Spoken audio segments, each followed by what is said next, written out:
pinamigay ko sa mga kapatira. Eh ngayon, nakikita natin na kayo ay nababago.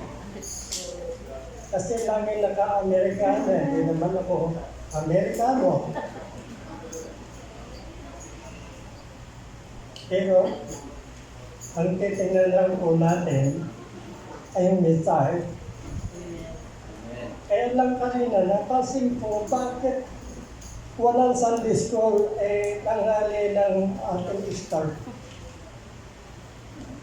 Comment na mayroong paraan. Ay walang Sunday School, agahan ng worship. Number 2, may Holy Communion. Ay lahat ng katayo ang nagastusin ay kung anong oras matapos. Anong oras ko ngayon? Hindi ko po sure kung matatapos ko ito ng hanggang alauna.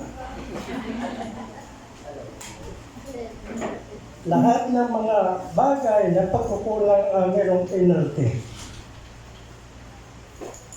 Sa ating mga bagay na ginagawa, ang Diyos ay una tinitingnan tayo at ating pinakikinggan na ang mensahe. Bagaman kung magsasalita, hindi aking mensahe kung hindi 3 months na ako hindi tumatayo from October, November, December, January to February. Tinis ko, pero kinukumbik ako ng Panginoon.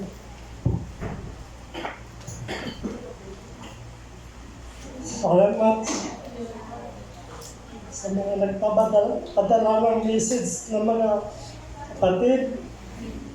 Dadaan mo natin laging nagkakaunsel.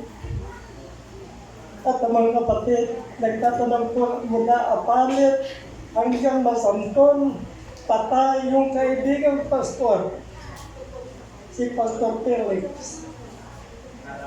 Sabi ko, gusto kong puntahan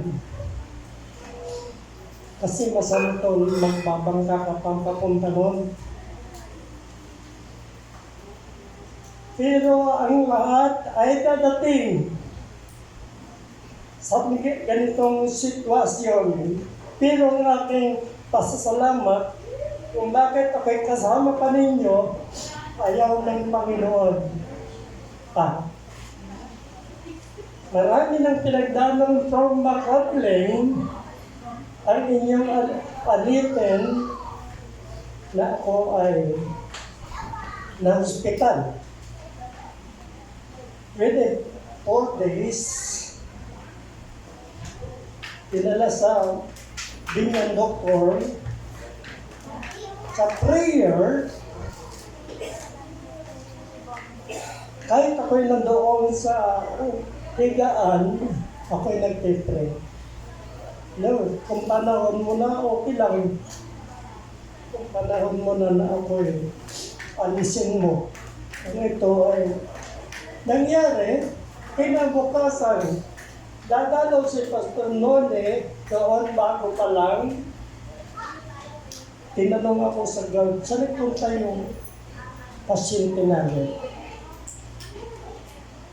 Dahil nagpunta ko sa doktor, ako nagpaalam na ako po ay uuwi na, wala akong pera. Ay, ano bang trabaho mo? Sabi ako po ay atin ng salita ng Diyos. Alam mo, sabi ng Panginoon, bali ang pa ako noon kasi iyug-yugan yung tuhod ko at bali at nagbinsad yung yung buto. Ang sakit. Kung makablink ay sumuport, tinala, magpaalam ako. Kapoy ako kukuha ng panghiram ng pera para may bayad. hindi na kailangan. Eh, hindi ako payagan. Hindi ka pa magaling. Ka ako magaling na po. Pakita mo. Ako ay hindi mga lakad. Ako'y naglulundag sa kanyang harapan. Ang doktor ay nakagawa. Kung bakit? Kasi doktor wala namang paniwala yan sa healing. Kaya ako ay narito pa rin. Abot ang pagsubok sapagkat kung hindi mo tatanggapin yan, pagsubok na yan ay solusyon sa biyaya na gustong ibigay sa iyo. Hallelujah. Kaya nakita ko ang Panginoon. Sabi ng doktor, tinawag niya kanya, i-release mo nga ito. Kaya sabi ko, walang imposible. Ganyan doktor, ay nakangagan magpapaalam ako. Napakagaling ng Panginoon sapagkat ang Diyos ay kasama natin. Alam ko na kanina, marami na tayong prayer. Okay, mag-i-exhort na lang. Parang exercise ng ating kung paano ito makukuha. Sapagkat sa oras itong aking ipinalangin sa Panginoon, ito ay magdadala ng commitment o pas-amen na mayroong naramdaman ka na ang Diyos ay totoo. Hindi bagay na ang lahat ng mga ginagawa natin ay totoo. Dahil nabuhay ka, dahil ikaw ay malakas, dahil ikaw ay mayroong trabaho, mayroong kang ginagawa, kaya ang Diyos ay buhay. Ang tanong sa oras na ito, buhay ba ang Panginoon? Amen? O ang pag-asa pa natin ay buhay at tayo ay hindi natin ano mangyayari sa aking buhay, pero ito ang aking masasabi, ang akin naman natin dito sa kanya mga salita ay napakahalaga. As sinabi niya, yung sinasabi, ako ang puno ng ubas. Ako, sa mga sanga. Tayo ay bunga na nagtitiwala. Kaya dumating man ang mga trials, persecution, kawalan, kahirapan, hindi ito magkakaroon ng buhay sa bawat isa atin. Hindi nyo alam kung ano ang nangyari, kung paano nangyari ito. Kaya noon, ay kung siya ang ating puno, siya ang ating, sabi nga nito sa John chapter 15 verse 1, ay ako ang puno ng puno ng umas at ang aking mga tangan. Dito ba? Pakibasa na lang inyo. At kung nasa inyo, kayo ay napapaambihan na kayo ay bunga, ay magkakaroon kayo ng tunay na himala sa inyong buhay. Naramdaman po natin ang miracle ng ating Panginoon. Yung maraming bagay na dumarating sa atin.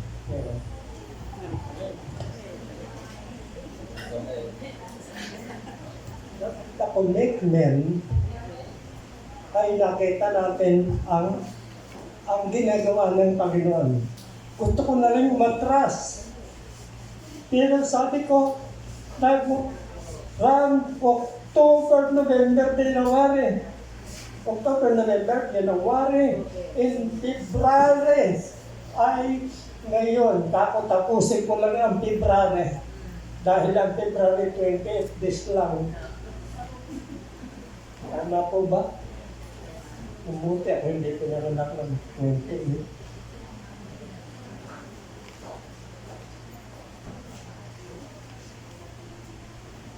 Ano po yun? Kaya sabi ko pinadalhan ako ng liter jacket. Ako ang magsasalita. Ako, pwede ka.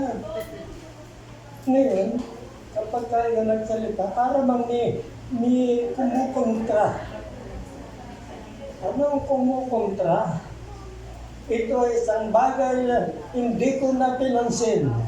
Ang kontra, yan ay suhay. Isang bahagi ng ating kalagayan ngayon, ang suhay ay ang salita ng Diyos. Gabi, kaya ilang gabi, anniversary, ako hindi nakaranas tumulog ng gabi. Umaga na. Nagtitig ako. Nag-text yung mga kapatid nandoon sa Balot, Tondo, Manila. Na kung paano na dalawin, sabi ko, sa sunod na lang. At ako may aeroplano na.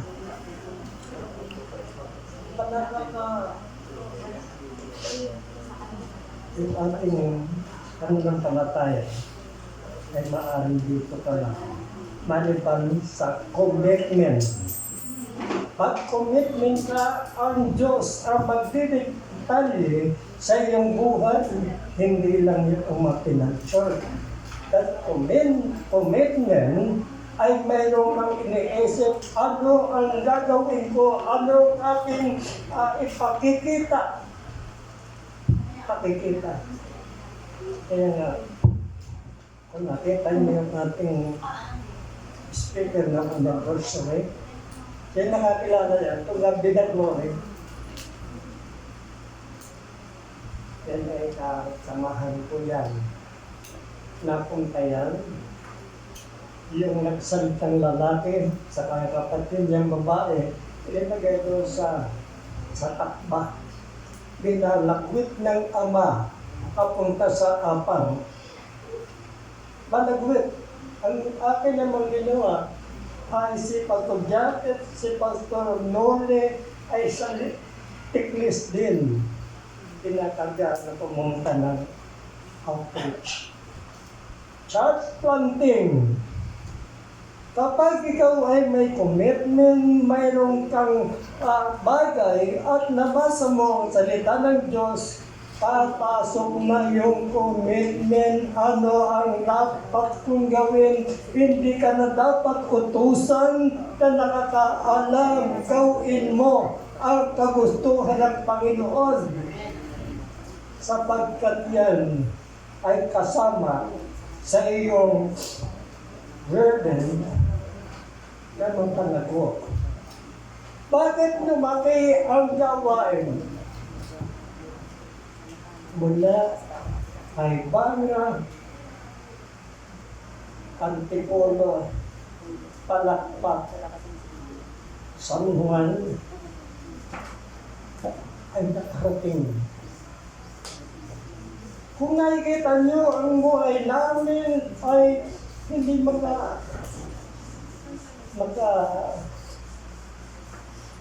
padag sa kasabitan ng Diyos. Hindi kami nakakatikim ng eggs doon, ng manok. Pag dumating may bisita kong Kristiyano, siya ilalaga. Pag nagtagal ang bisita ko, yung nalimlim ang aming pinakatan. Nasanay po ako. That commitment ay nangyari sapagkat tayo ay kailangang manatili sa Diyos. Paano kung tayo manalangin ngayon sa ating Diyos at hari ng ating buhay? Nakita natin, wala tayong respect. Ikaw na ang bahala sa amin. Panginoon, salamat na kami ay iningatan mo. Who is Christ in Jesus sa iyong buhay? Sino siya? The King of Kings. Pinutuhan namin. There's power in commitment. Pag nag-treat ka sa gawain ng Panginoon, hindi nakagayon, kundi nakagayon. The blessed from God ay dadaloy sa iyo ang lakas. Dahil una kang bibiyayaan ng Panginoon. Kasi pagka ang kamay natin ginamit ng prayer na nakagayon, ang ibig sabihin, rebuking.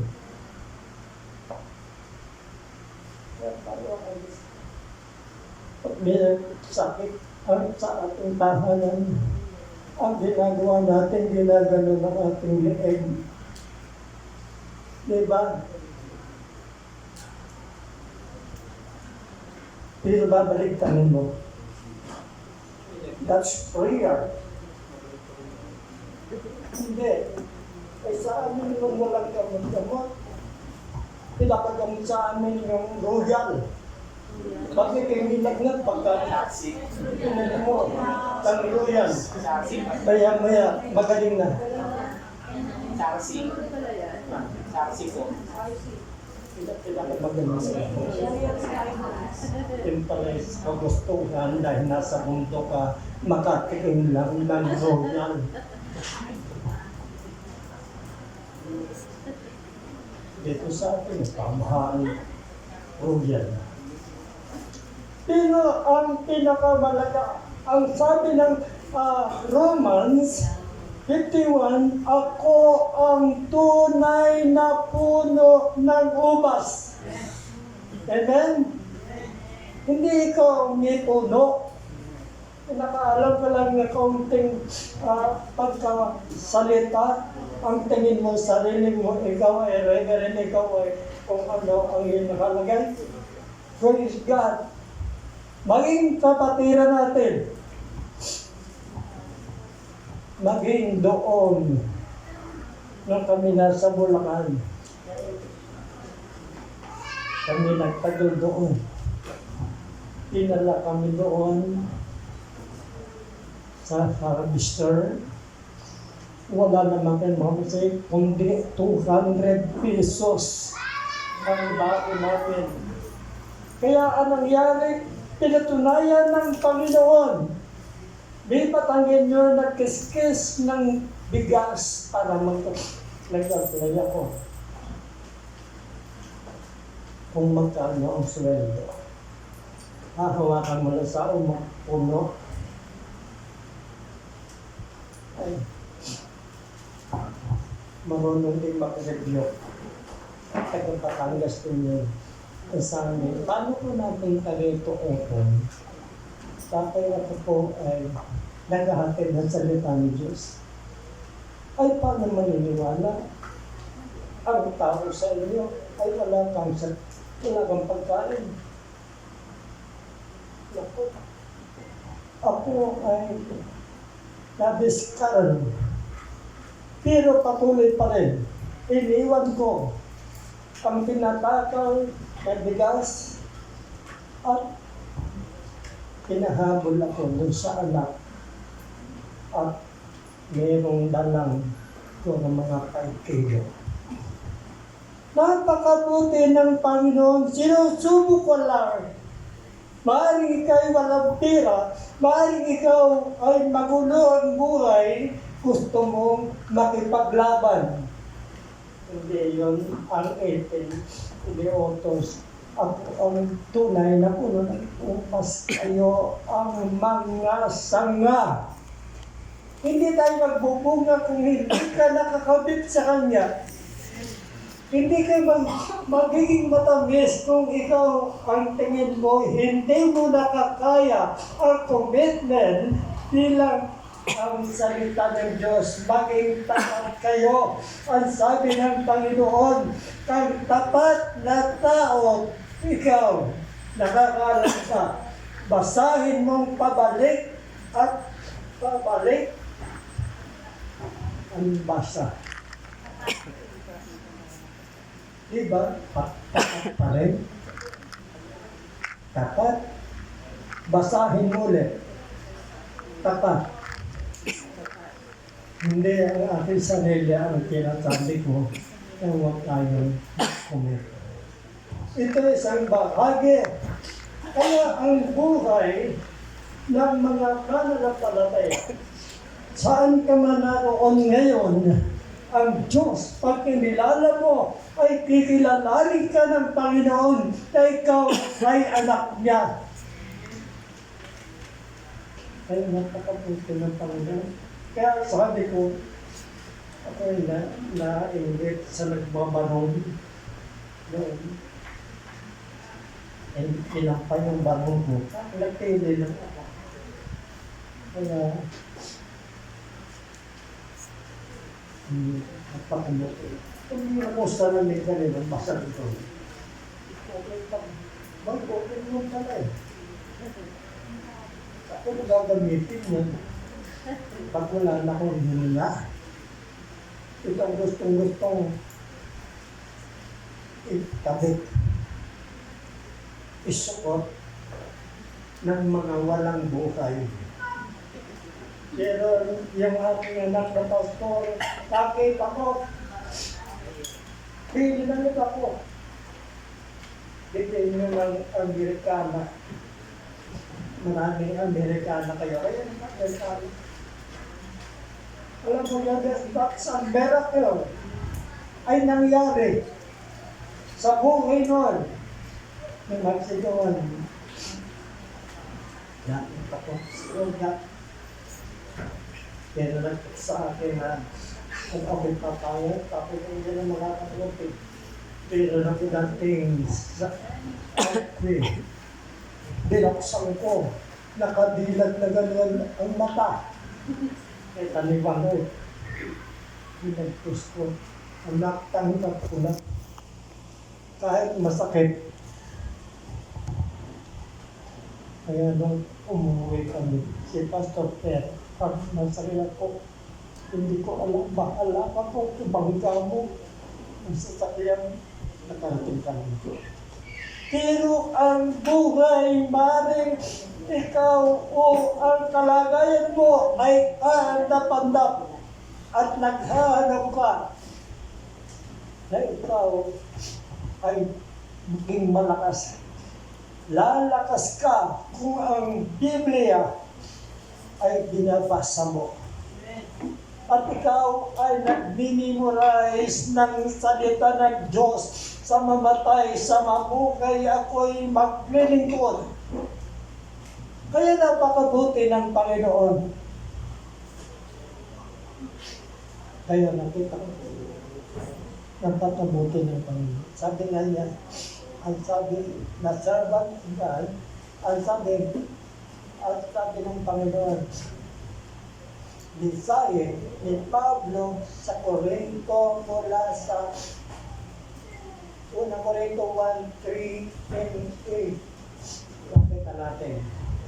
Nakita natin yung kanyang mga forma. Kilala ba niyo karanasan ni Pablo? Tinigyan ko ng tanong. Dito kung mayroon isang bahagi, kung ang Diyos, baliktarin mo taong at tapat, kailangan gawin mo. Maging tapat sa ating Panginoon. Hindi sa pastor ko, hindi doon sa ang Panginoon ay napakabuti. Kaya sa oras na ito, mga kapatid, ay ating ipakikita ang isang bahagi ng kanyang salita na ibinigay sa atin. At ang salita ng Diyos ay sinasabi na kailangan natin ay ang pananatili. Panatiling maglingkod.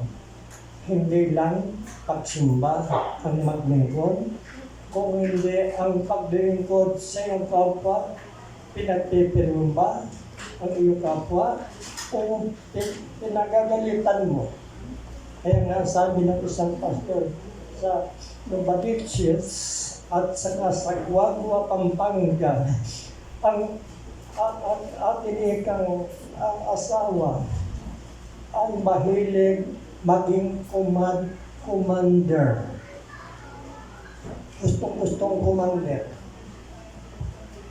Ano commander? Taga-utos. Tayo may haligi ang tatay. Anong tawag? Haligi ng tahanan. Ilog ng tahanan, yung asawa, pero pag commander ka, hindi magiging ilaw.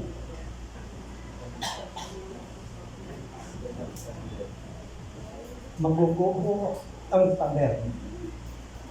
Di ba? Ang pader, yung kapag nilang haligi ng tahanan, pero sa oras na ito ay komplikado ang salita ng Diyos bilang servant. Katiwala, tagasunod sa salita ng Diyos, hindi sa salita ng ating buhay, ng ating sarili, na kailangan tayo ay magkaroon ng apologize na tayo makilala na commander tayo. Hallelujah. Kaya sabi ng salita ng Diyos,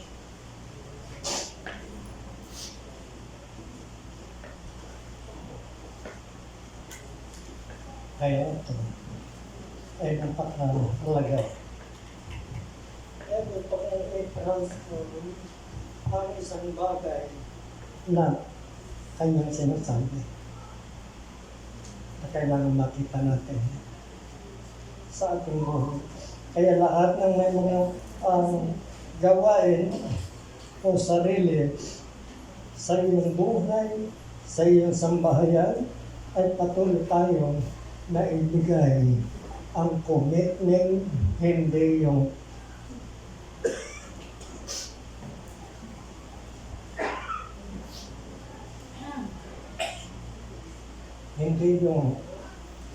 tayo commander.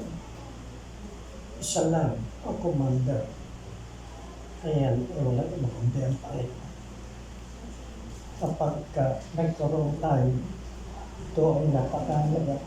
Kaya nga mula noon, ginawa ko, naayos ko yung aking commitment sa kanya kahit gabi ay didibo ako sa pamagitan ng prayer. Panginoon, ang tanong, oras ko na po ba? Wala pong basta ang sabi mo, magpatuloy, magpakatibay, magpakatatag, huwag kayo matitinag. Kaya ang ating verse sa Corinthians chapter 15 and 58, doon natin dinala ang ating verse. Kasi pagka 57, panay mananampalataya. Pag-agay natin, mananampalataya. Pwedeng dala mo na lamang ay ang Bible. Pero, ang commitment, ang sabi nga, doon sa 58, kaya itong nakita natin yung victorious ay hindi matitinag. Hindi masisira ang iyong relasyon sa Panginoon, kundi magpapatuloy, magpapatuloy. Inahamon ko tayo mga kapatid, magpatuloy po tayo ng pagmamahal sa Panginoon at mahalin lang natin ang ating mga kapatiran ang sinasabi ay tayo bibigyan niya ng tunay na buhay sa pamagitan ng kapangyarihan ng ating Panginoon. Sumunod si Sam. Okay,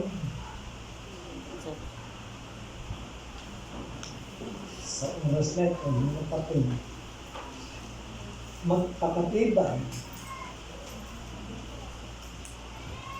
magpakatibay sa inyong tungan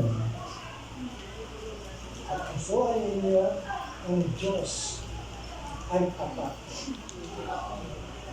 Tapat. Kaya sinabi ko yun,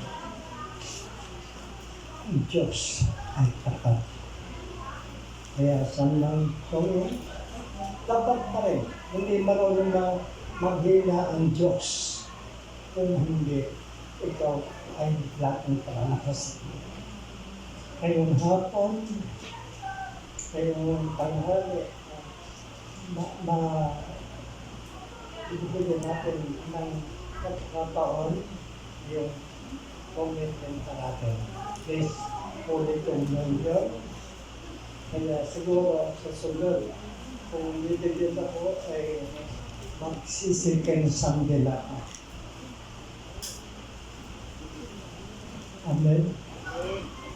Ito ay isang bahagi. The first Sunday ay gagawin natin na touch tayo ng Holy Spirit. That's the prayer. Ang prayer na may anointing ay magbibigay sa atin ng anointing power upang manibay ang ating pananampalataya, hindi exactly lang na ito ay taas lamang sa akin para masabi ako ay magaling magturo. Pero ang revival na kailangan ng bawat isa ay hinihintay natin. Invite ang ating sarili.